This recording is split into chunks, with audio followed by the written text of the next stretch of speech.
What's going on, guys? It is time for... what the hell's date is it today? It's January 23rd, and it's time for the Raw review. So tag me in, as has become my greeting to all of you guys. Before I get started, I'm going to put one thing out there. I have finally given in. I have finally gotten the third part of the social media trifecta. You guys know you can find me on Facebook. You know you can find me here. Now you can find me on Twitter at SpazPhoenix. If you want to keep that conversation going, as I say, definitely go hit up your Twitter, hit at SpazPhoenix. Now, time for Raw. Time for the go-home show to the Royal Rumble. Now, a lot of... everybody has their own criteria of what a go-home show should be like. Me, personally, I don't know what I look for specifically, other than obviously does it build to the pay-per-view or not. But this one did, I think, and it's one of those things where because the Royal Rumble match itself takes up a lot of time on the pay-per-view, obviously, there's not a whole lot of other matches, so it's not like you have, 7 or 8 matches to build towards. You have, fuck off, I'm doing a video, stop it. It's not like you have the World title match, the WWE title match, one other match, and the Rumble match. So... what is there to build to? Really, the Rumble match sells itself. You don't have to push it, even though they did tonight, which was great. But Rumble overall is an easy pay-per-view to build to because, as I've said before to a lot of my friends who have stopped watching wrestling, don't really watch it anymore, think it's gone in the crap or whatever, no matter how jaded you are, a wrestling fan, the Royal Rumble is one of those events during the Royal Rumble and WrestleMania are the two events in the year that sort of bring us all back together because everybody loves the Rumble. It's hectic and crazy, and you don't have to know what else is going on in the WWE story-wise necessarily to enjoy it. So yeah, it's an exciting time. Everything from New Year's to Mania is really, really an exciting time, hence me having the Road Signs series. I've had 3 episodes of Road Signs so far. Go back through my video list, check out the Road Signs series, and look for more as we go along the way. Let's start with Raw. Raw starts with CM Punk, which is always awesome. Puts over his Royal Rumble title match, puts over the fact that Ziggler technically has 3 victories over him already, but all of them were gift-wrapped gifts from John Laurinaitis. Cuts promo on John Laurinaitis for a while. Literally, somewhere in his promo, he says, John Laurinaitis sucks at this, John Laurinaitis sucks at this, John Laurinaitis sucks at this, John Laurinaitis sucks at life. First great line of the night. Replays John Laurinaitis' tirade from last week where he attacked Mick Foley and invites John Laurinaitis out to the ring. Doesn't get John Laurinaitis, he gets John Cena, but that... Normally I would be really, really pissed off to see Cena because I don't want him on my television screen, but Punk cuts him off. He says, yes, I wanted a good old company man named John, but you're not the one I'm looking for, which was tremendous. But John Cena coming down to the ring. John Cena coming down to the ring. As soon as I saw John Cena come down to the ring, I knew I was going to be laughing all night. Because John Cena, after his beatdown of Jack Swagger last week, he's trying to act like he has balls now. And isn't that cute? John Cena, even though he's still wearing shorts, is trying to put on some big boy pants. Comes down to the ring and he's not looking at the camera like he used to. And he's walking with a big, big da-da-da, almost McMahon-style walk. He's staring a hole at everybody. He's staring intensely into the camera, which is, honest to God, just making him look constipated.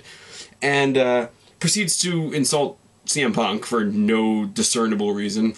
Proceeds with his big brother act on Zack Ryder, basically saying Zack Ryder can't stick up for himself, so I'm going to stick up for him, and da-da-da-da. And I'll get into that more later on. Shits on Kane, shits on John Laurinaitis, and calls for John Laurinaitis to resign. John Laurinaitis comes out and says, well, Ryder's facing Kane tonight, by the way, in a Falls Count Anywhere match, and Cena, you're banned from ringside. If you interfere in Zack Ryder's match with Kane, Zack Ryder will never get a U.S. Championship match again. And Cena and Punk, you have a match against Swagger and Ziggler. And that starts right there. It's an okay match, to be honest. It's dominated mostly by Cena and Swagger, so you can guess how excited I was about it. They're very slow, very,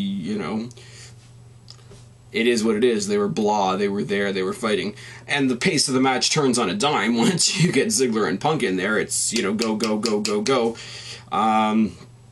John Laurinaitis gets up, distracts Punk. Ziggler gets a roll-up with the tights, pins Punk and Ziggler, and Swagger are your winners.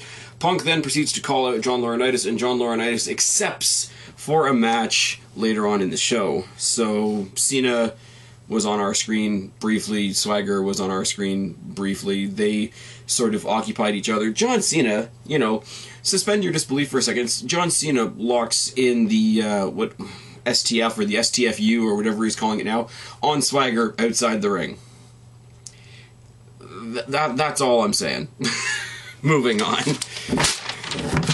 Then we have the highlight reel, the Chris Jericho highlight reel, and it's like, oh, okay, we're about to get Jeritrolled again. Comes out, the set is all there, the big Jeritron 2000 is there, the seats are there, he comes in, he starts, you know, doing his thing with the audience, making everybody cheer, this and that. Then he goes to the back again. Then he comes back out with a t-shirt gun, like he's going to throw some t-shirts into the crowd. Then he puts the gun down again. Then he points to the Jeritron, and there's a big highlight package of his entire career. And at this point, I thought, okay, he doesn't need to say anything. He can brag without saying a word, because he can let the video speak for him. So, okay, we've been Jeritrolled again. No, Jericho indeed breaks his silence. This Sunday at the Royal Rumble, it will be the end of the world as you know it. That's all he says. Literally, I wrote it down as he said it. And I've got two frames of thought on this. A, super, super, super cliche thing for him to say. B, in its cliche-ness, it's the perfect thing for Jericho to say right now.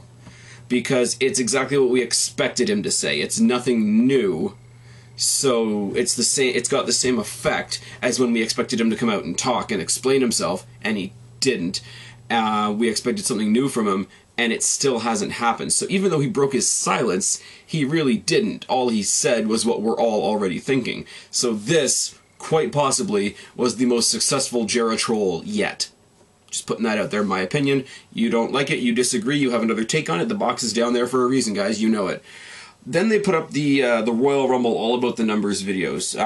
Their highlight packages from previous Royal Rumbles, different statistics, you know. This is how many people have ever competed in the Royal Rumble. This was the guy that lasted the shortest. This was the guy that lasted the longest. This is the guy that's, you know, dumped over the most guys. This is the guy that's been in the most consecutive Rumbles, etc., etc., etc. I've said it a million times. I'll probably say it a million more times. WWE and their video package team, unmatched to anything else on television. Just putting it out there. And then we cut to the back and we see Mick Foley giving Zack Ryder a pep talk about his match with Kane, this and that. You know, don't think of him as a monster, think of him as a man, and you can beat him. John Cena comes, oh, don't worry, man, I got your back, I got your back, and Ryder basically tells him to stuff it because he doesn't want to never have another US title match again. Ryder and Kane is what you would expect it to be. It is Ryder getting squashed and owned by Kane all over the arena. Eventually, Eve comes out to watch, which is, you know, special of her. Beats him through the crowd, you know, hits people getting hit with cases, all the typical hardcore match stuff, until they get up to the rampway and he throws him head on into the big metal W that they have sitting there on the rampway. Then chokeslams him through the stageway. Then turns his attention to Eve, chases Eve around for a little bit, and then leaves through the crowd. Eve sits there at the hole in the stage where Ryder went through there, being all worried and da-da-da. And then Cena come out. And Cena, once again, makes me laugh. Cena is on comedy tonight. I promise you that. Cena goes over there, and, you know, Eve is like, oh my god, da-da-da-da, trying to get in the hole, trying to get Ryder out.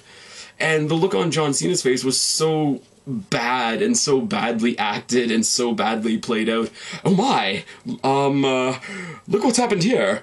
Oh my gosh, I don't know what's happened here. This is why they can't turn Cena heel, for those of you pulling for Cena to go heel. He can't even play a good character in the character that he's already playing. Anyways, I'm gonna stop picking on Cena now. Sheamus versus Jinder Mahal was very, very average, but the bonus was we got Wade Barrett on commentary. Wade Barrett on commentary is gold. Wade Barrett on commentary is of all the people on the roster that join them for commentary, unless it's CM Punk, because CM Punk did do that for quite a while.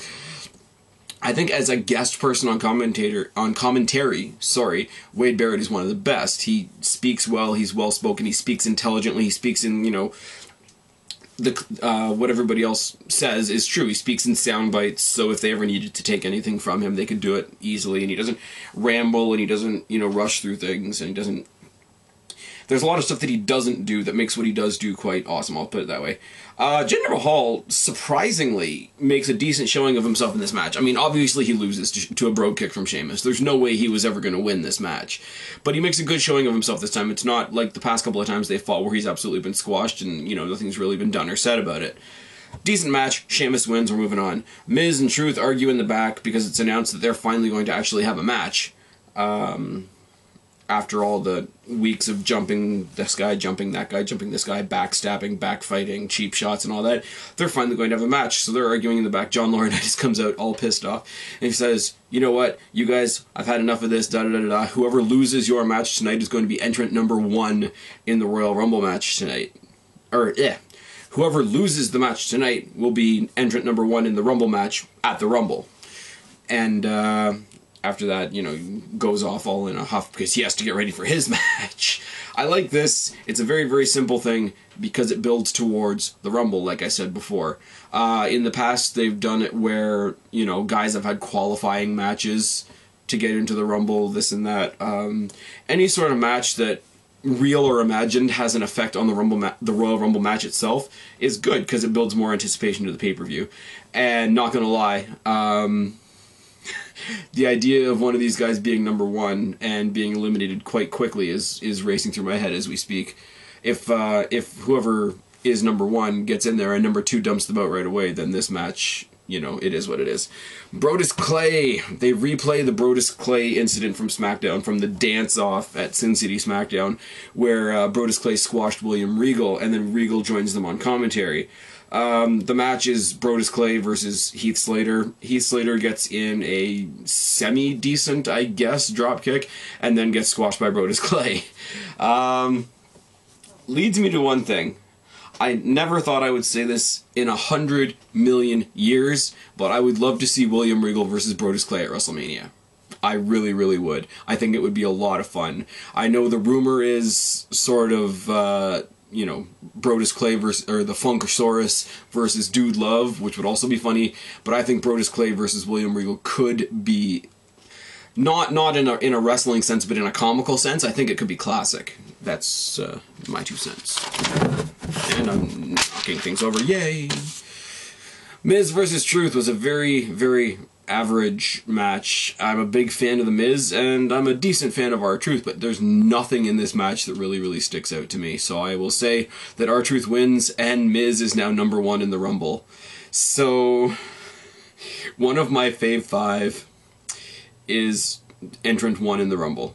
That's not good, is it? In the back, we see David Otunga bring John Laurinaitis a fax that pisses him off, and da-da-da-da. We come back from break, and we're supposed to have Punk versus John Laurinaitis. Punk comes out, John Laurinaitis takes his sweet old time coming out there, comes out with David Otunga and the fax, and has David Otunga read the fax. The WWE board is concerned about the objectivity that John Laurinaitis is exhibiting as the interim Raw general manager, and his job as the interim Raw GM is now under review. The results will be read out next week, the day after the Royal Rumble, and the evaluation will be done by Triple H. So then, from John Laurinaitis, we have a bullshit apology. He announces that Mick Foley will be in the Rumble. He says that tonight's match won't happen, and instead Punk will be facing David Otunga. David Otunga tries to jump CM Punk, and is tapping out in like 5 minutes. We quickly dispose of David Otunga outside the ring, and John Laurinaitis offers his hand to CM Punk, and I'm just standing there, I'm like, are you fucking serious?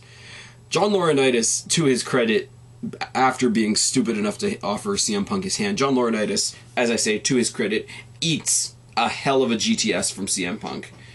And that's awesome. Everybody marks out. Crowd goes nuts. Crowd went nuts, I should say this. Crowd went nuts for Ryder during the Kane Ryder match. The Let's Go Ryder woo woo woo chants were louder than usual during that. I guess he's, getting over as that face in peril type character, and there's sympathy there, and there's da-da-da-da-da, even though John Cena doesn't really look that concerned.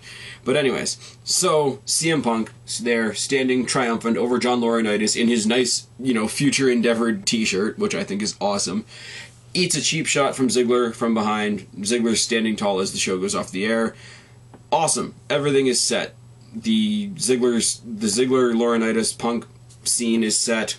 The Cena Kane matchup is set, with Cena now trying to act all hard and really just making himself look like a constipated idiot. And the anticipation for the Rumble match is already set, even though I'm pretty sure they'll do more of that on SmackDown. Overall, like I said, not a bad go-home show at all, really, for WWE. Now, as I always do, score, fail, and MVP. I have a lot of scores for CM Punk. The fact that when he cuts a promo at the beginning of the night, he sits cross-legged in the ring, shows cockiness in a good way. Not like a Cody Rhodes or a Dolph Ziggler type of cockiness, but a confidence. It's like, this is my ring, this is where I belong, I'm going to make myself comfortable. I've always loved that about CM Punk. Telling John Laurinaitis that he sucks at life speaks for itself. When John Cena comes out, instead of John Laurinaitis, he says, yeah, I wanted a company man named John, but I didn't mean you, which was great.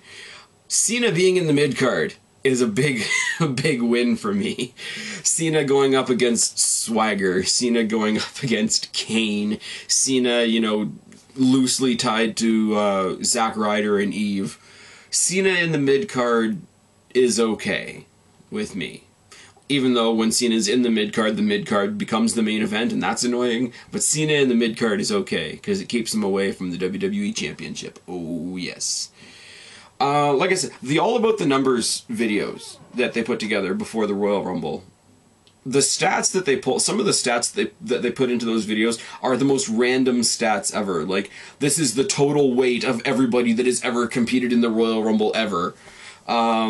This is how many people have sat in an arena to see our Royal Rumble ever. Like, the stats are so random, and yet they're really, really cool things that once you think about them, it's like, wow. This is a big thing. A lot of people have been in this. A lot of people have seen this. The by the numbers promo vids do almost as good as any one person standing in the ring cutting a promo on the Royal Rumble could do, if that makes sense.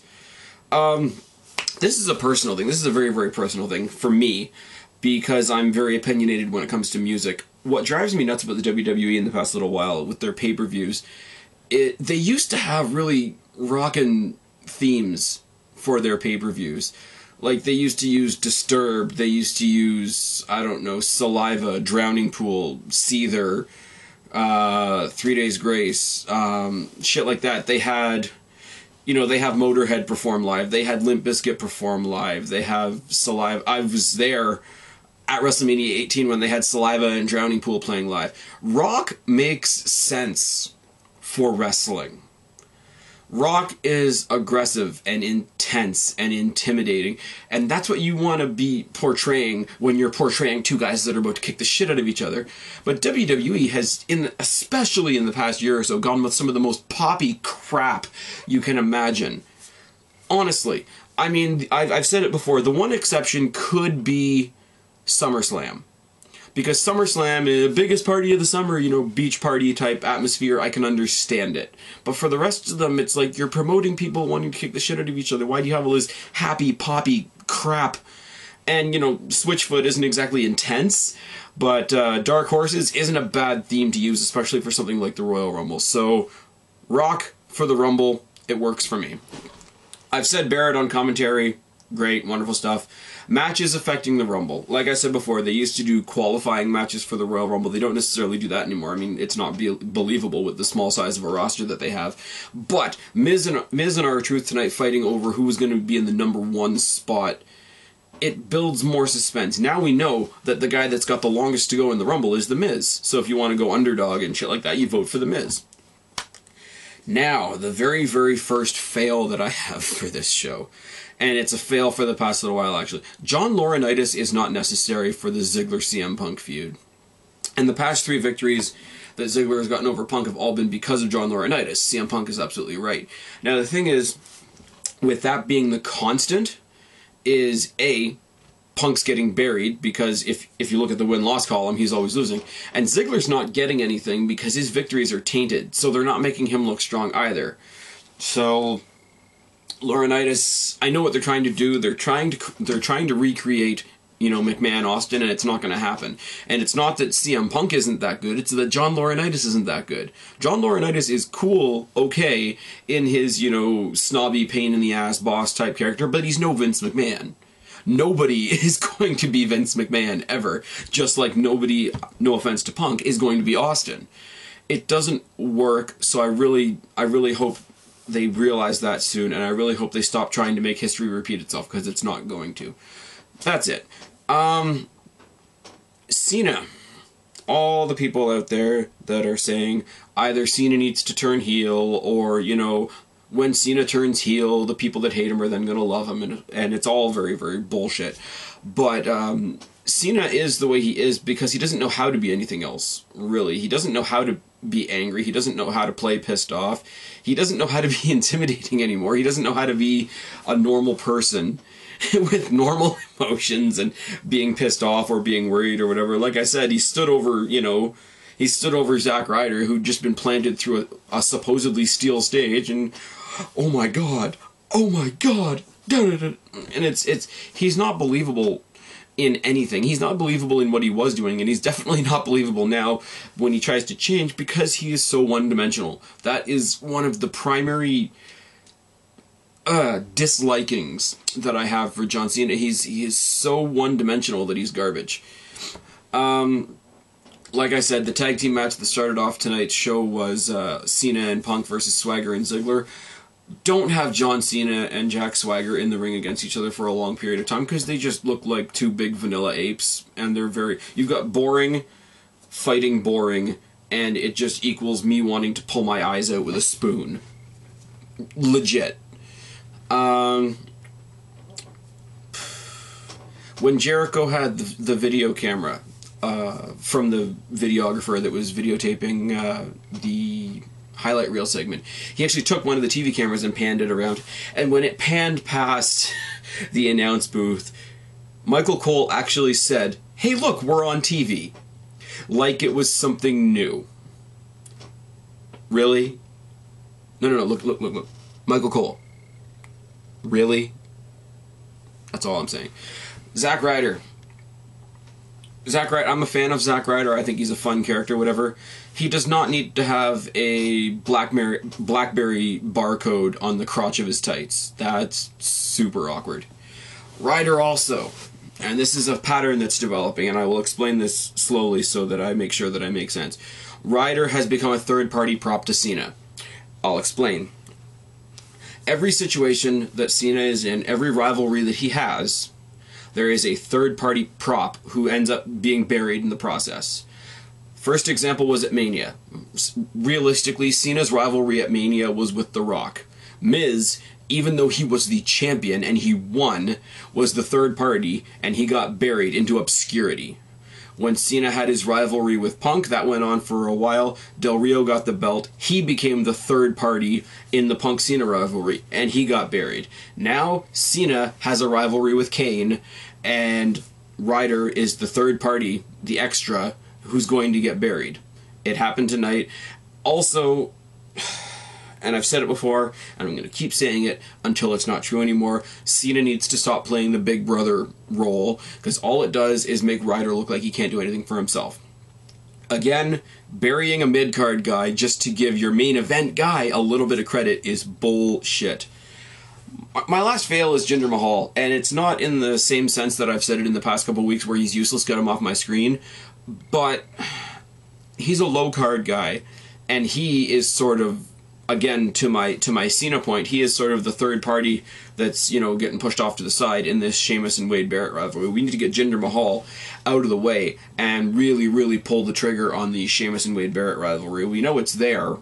We know they're going to meet up at the Rumble at some point in butt heads. I can pretty much guarantee they'll both be in the Elimination Chamber at some point and butt heads. And I'm pretty sure this is leading to them having a match at Mania. But they need to get Jinder Mahal out of the way because he's not necessary. Now, MVP of the night, for the first time since I've started doing an MVP of the night, I really don't know who to say here. I mean, dominating the microphone as always is CM Punk, but in the end he went off the show on his back. Ziggler looked great in the tag team match that they had at the beginning of the night, but you know, it is what it is. Ryder got buried. Kane won that match, but it was over a mid-card guy, so how strong does he look, really? And everything else was just kind of there. And like I said, there was nothing bad about this show, but no one person sticks out to me tonight, so I'll just switch right over to my Fave 5. Orton is still out. Apparently he's coming back on SmackDown. We'll see if that actually happens or not. Miz lost the match to R-Truth, and he's number 1 in the Rumble match this Sunday, so not too much hope for him. 3, Ziggler lost the tag team match tonight. 2... did he lose the match? Yeah, he lost the match. But, no, he won the match. My bad. I'm zoning out, guys. He won his match tonight by pinning CM Punk, so he's got momentum going into the Royal Rumble. Rhodes wasn't on the show, even though it's a super show, but he's doing his thing on SmackDown, so go him. And Punk, punked out Laurinaitis again. Took out David Otunga in like 5 seconds, which is great. But on the other end of the stick, he lost his tag team match, and the show went off the air with him on his back. So not the best night for Punk either. Like I say, guys, nothing earth-shattering on tonight's show. Did do what it was supposed to do. Did build up all the stories it was supposed to for the Royal Rumble. I don't know what's going to happen on SmackDown. I don't know if they're going to toss on a second SmackDown match or not. But that really, really is what it is. Not much else to say. I've been Spaz, your YWC reality check. Subscribe up there, talk down there, start a conversation, let me know what you think, add me on Twitter, and I will talk to all you guys later. I'm tagging out. Bye.